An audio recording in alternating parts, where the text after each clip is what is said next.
예수께서 그들에게 항상 기도하고 낙심하지 말아야 할 것을 비유로 말씀하여 이르시되 어떤 도시에 하나님을 두려워하지 않고 사람을 무시하는 한 재판관이 있는데 그 도시에 한 과부가 있어 자주 그에게 가서 내 원수에 대한 나의 원한을 풀어주소서 하되 그가 얼마 동안 듣지 아니하다가 후에 속으로 생각하되 내가 하나님을 두려워하지 않고 사람을 무시하거늘 이 과부가 나를 범괴롭게 하니 내가 그 원한을 풀어주리라.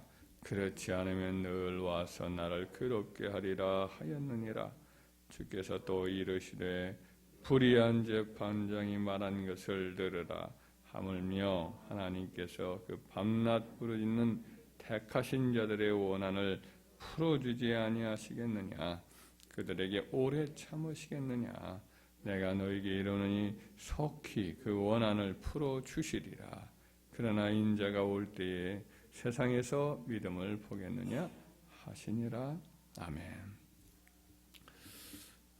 오늘 우리가 읽은 본문 말씀의 이제 내용은 한 과부가 끈질기게 매달려서 응답받는 그 한 예를 여기서 드시고 있습니다. 이 도시에 억울한 일을 당한 과부가 자기 원한을 해결할 길을 이렇게 찾다가 보니까 길이 딱 하나뿐이에요. 그 재판관인데 이 재판관이 공정한 재판을 열어서 이제 자기에게 있는 일을 실제로 일어난 일인가를 확인해서 그래서 이제 재판을 하여서 자기 억울한 일을 푸는 것, 이것뿐인 것을 확인을 했습니다. 그러자 이 여인은 날마다 몇 번씩이라도 그 재판관한테 찾아와요. 그래서 자기에게 이렇게 고통을 준 그 원수에게 그 행한 그 억울한 일을 풀어달라고 호소를 하는 거죠. 이 과부는 가난하고 뒤에 아무런 배경도 없기 때문에 그 재판관이 무시해 버립니다. 그래도 이 재판관한테 어떤 압력을 넣을 사람은 아무도 없지요. 그런데 이 과부가 날마다 찾아와서 호소를 하기 때문에 이제 도의로 제가 이제 걸리기 시작을 한 겁니다. 집에서 잠을 자려고 해도 잠자리가 편치가 않고 꿈에도 나타나고 출근길에도 나타나고 또 직장인 그 재판장이 있는 그 자리 재판소에도 점심이라도 함께 먹으려고 나가려고 오면 그 앞에서 또 기다리고 있고 어떻게 해볼 도리가 없는 거예요. 그래서 결국은 가만히 생각을 해보니까 내가 저 여인을 놔뒀다가는 소원을 들어주지 않았다가는 아무래도 자기 삶이 계속 이렇게 부대낄 것이 너무 뻔해요. 그래서 안 되겠다. 이 일에 대해서 한번 제대로 확인을 하고 그래서 재판을 제대로 해서 저 여인의 말이 과연 사실인가 그렇지 않은가 그래서 확인해서 재판을 해줘야겠다.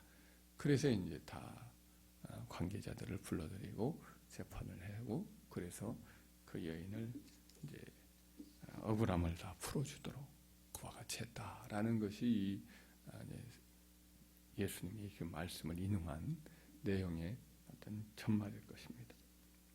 예수님이 이 예화를 든 이유는 뭐냐? 후반에 이제 나타난 것처럼 결국은 신앙적인 것이거든요.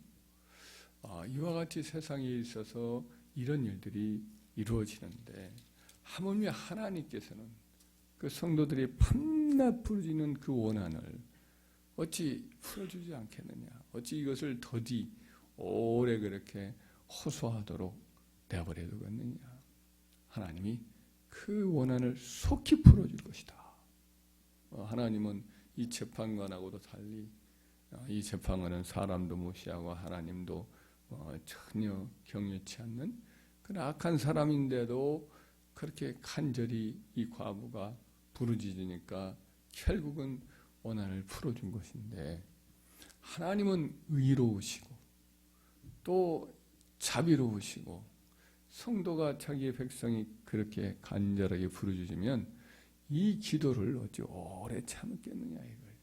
하나님은 더더욱 의로우시고 자비로우신 분이기 때문에 그 기도를 아주 속히 풀어주실 것이라는 거죠.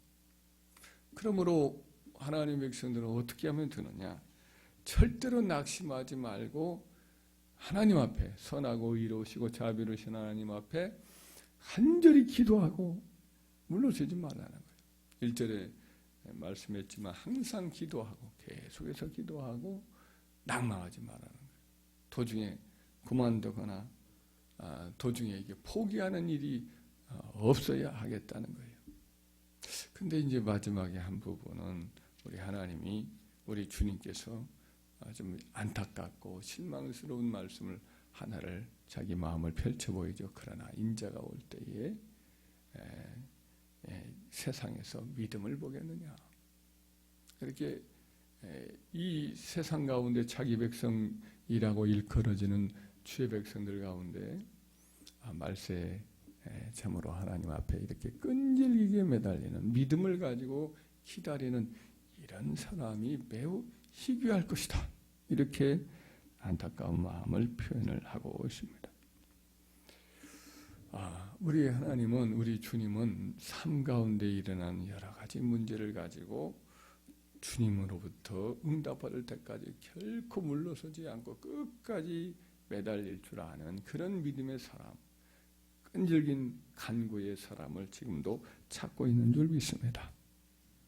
그래서 응답을 주님은 주시기를 준비하고 있는데 도중에 그냥 기도를 그만두고 이렇게 매달리지 아니함으로 돕지 못하는 이유를 많이 이렇게 알기 때문에 우리 주님께서 그와 같이 다시 한번 이제 권면을 한 거죠. 구약에 보면 참 기도를 끈질기게 해서 응답받은 사람이라고 본을 보일 수 있는 사람이 많지요. 엘리야도 7번을 땅에 엎드려서 하늘에서 이제 그야말로 비가 내리도록 매달리잖아요. 끝까지 하여튼 손바닥에 만한 그런 구름이 저쪽에서 올라오는 것을 확인할 때까지는 끝까지 얼굴을 또 다시 파묻고 기도하고 다시 파묻고 기도하고 그래서 결국은 응답을 받지 않습니까? 이와 마찬가지로 그와 같은 사람이 많아요. 다윗 같은 경우도 한 본복인데 이분도 참 고난이 많죠. 참 숱한 고난을 젊은 시절부터 많이 겪었는데 그는 계속해서 그것을 기도로 하나님께 매달려서 언제나 그 어려운 문제들을 해결하고 살아남고 또 살아남았죠. 왕위에 오른 다음에도 마찬가지로 숱한 어려움이 많았습니다.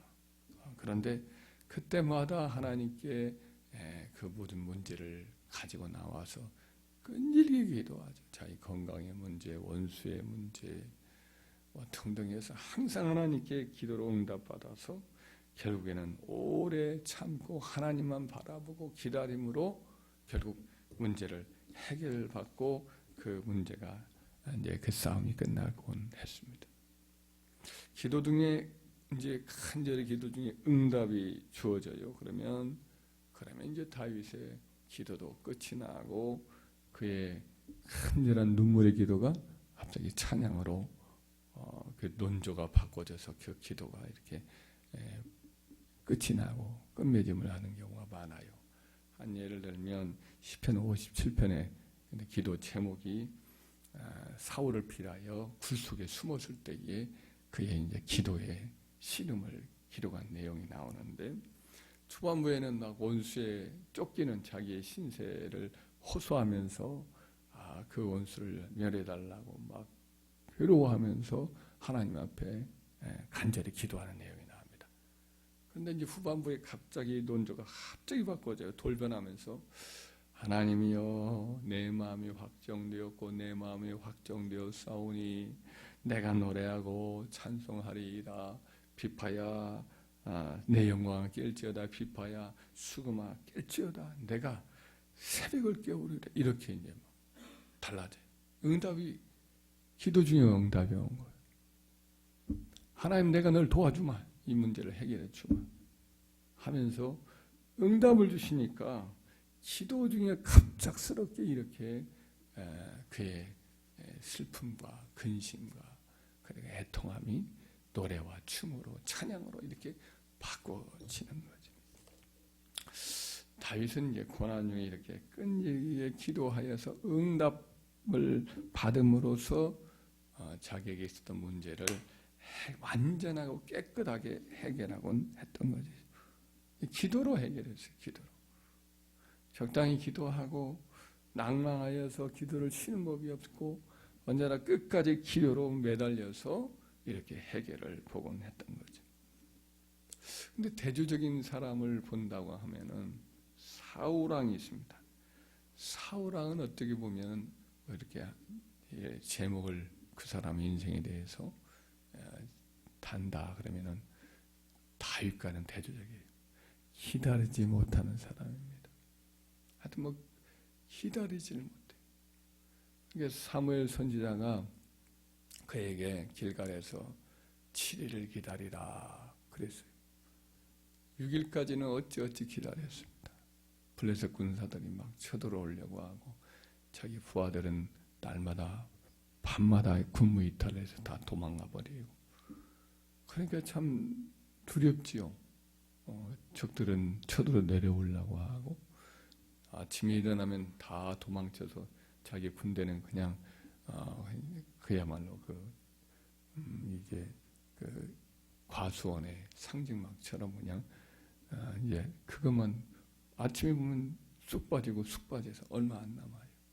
그러니까 늘 불안하죠. 근데 선지자는 말하기를 7일 동안 자기를 기다리라 그랬거든요. 하나님 은혜를 입고 제사를 드리고 그 다음에 은혜를 입고 나서 하나님이 도와주실 것을 이제 그렇게 미리 약속을 한 거거든요. 근데 눈이 빠지도록 기다렸는데 안 와요. 안 오자 마지막 7일째가 되니까 더 이상 참을 수가 없었어요. 그래가지고 재물을 가져와라, 소를 가져와라. 그래서 그 하나님께 자기가 직접 잡아가지고 자기가 제사를 드려버렸어요. 끝나자마자 사무엘이 찾아와요. 왕이 행한 일이 무엇입니까? 내가 그래서 이렇게 구구절절히 막 변명을 하는데 왕이 기다리지 못함으로 하나님 말씀을 이렇게 순종치 아니함으로 하나님도 왕에게 그 왕위를 오래 지속되지 못하도록 할 것입니다. 라고 불길한 예언을 하지. 그래서 결국은 그 왕위가 본인 당대로 끝이 나지. 후에도 마찬가지입니다. 후에 말년되어서 그의 나이가 굉장히 이제 많지요. 제가 연구한 그런 입장에서 보면 한 80 정도 되었을 것 같아요. 그런데 그 정도 나이가 되었을 때에 그러면 참 어떤 의미에서는 신앙적으로도 무르익어야 되는데 전혀 그런 적이 없어요. 똑같아요. 그래서 블레셋 군사들이 쳐들어온다고 하니까 이제 하나님께 기도를 해봐요. 근데 전혀 응답이 없어요. 제사장에게 기도 부탁을 해요. 제사장도 응답이 없습니다. 그러는 거예요. 그러니까 어떻게 해요? 내가 이거 잘못했구나. 내가 하나님 앞에 그동안 조금 회개를 한다고 하였어도 하나님의 앞에 진심을 도하지 못하였구나 하고는 간절하게 회개하며 기도하고 매달렸어야 하는데 그러지 못해요. 금식 비슷하게 이 사람은 무슨 일이 있으면 금식 비슷하게는 해요. 중심을 들여야 되는데 그냥 밥만 굶어요. 또 밥을 굶었어요. 굶고 나서는 어떻게 해요? 불안하고 그러니까 하나님을 찾지 아니하고 저쪽 어디 찾아봐서 아주 그 뭐랄까 신통망통한 그런 이제 영매를 한번 찾아봐라. 무당을 찾아보라는 거죠. 무당은 왕께서 한번 다 죽였는데요, 다 쫓아냈는데요. 그래도 어디 있을 것이다. 찾아봐라 그랬더니 한 신하가 엔돌이라는 곳에 좀 멀지 않은 곳에 거기 한 여인이 있습니다. 점치는 여자 무당이 있습니다. 신이 한 번씩 들어오는 여자가 있습니다. 가보자고는 변장하고 거기 찾아가서 이제 사무엘을 한번 찾아내라. 사무엘이 죽었어요. 자기가 그렇게 살아생전에는 안 찾아갔어요. 살아생전에 찾아가서 물어야 되잖아요. 그러면 하나님이 그분을 통해서 말씀하시는데 좋은 말 안 하니까 자기에게. 살아생전에 찾아가지 않고 죽은 다음에만 한번 장례식에 찾아가고 그리고 나서는 이제 죽은 다음에 이 죽은 사무엘을 찾는단 말이죠. 결국은 뭐 죽은 사무엘이 그에게 오겠어요. 사실은 이제 더러운 귀신이 그에게 응답해서 이제 무당을 통해서 와서 이야기를 하는데 끝났다는 거예요. 너희 집안은 끝났다. 네가 죽을 것이다. 네 자녀와 함께 죽을 것이다. 근데 그 말대로 그렇게 되죠. 나중에 이제 기록한 내용을 보면 역사의 기록을 한 걸 보면 그가 하나님께 찾지 아니하고 무당에게 물은 것이 그의 결정적인 심판과 패망의 이유라고 밝히고 있습니다. 기다지를 못해서 결국 그 꼴을 당했어요. 하나님께 끝까지 엎드려서 기도하고 매달렸어야 했는데 기다리지 못하니까 응답을 않고 조용히 아무런 대답이 없으니까 그만 무당에게 찾아갔기 때문에 그 벌로 망한 거죠. 그러니까 기다리지 못한 것이 불신앙의 죄였던 거죠. 믿음이란 뭐냐? 응답받을 때까지 하여튼 하나님 앞에 머물면서 하나님 앞에 기다리는 거예요. 매달리는 거예요. 그것이 믿음인 거예요. 그렇게 믿음을 가지고 하나님 앞에 끝까지 매달릴 때에 반드시 하나님은 응답 주시는 줄 믿으시기 바랍니다. 반드시 응답을 주시는 거예요. 그러니까 저와 여러분들 하여튼 우리 삶에 문제가 있다 그러면은 하나님 앞에 나와서 그냥 무조건 응답 주실 때까지 계속해서 이 과부처럼 기도하고 또 기도하고 또 기도합시다. 하나님이 선하신 분인데 오래 참겠어요? 반드시 응답 주시는. 저와 여러분들 그렇게 해서 삶에 하나님이 함께 하시는 증거를 얻고 하나님의 살아계심에 대한 간증을 가지고 더 그런 믿음이 뜨거워지고 더 하나님께 매달려서 응답받는 역사가 있거든요. 그래서 저와 여러분 이런 점 보실 때에 믿음을 가진 자를 보겠느냐 그랬는데 말세지 말에 우리가 그 믿음을 보여드려서 주님을 기쁘시게 하고 더 많은 일을 주님으로부터 체험하여서 사람들에게 하나님이 나와 함께 하심을 하나님의 살아계심을 증가하는 저희들 되기를 주의 이름으로 축원합니다.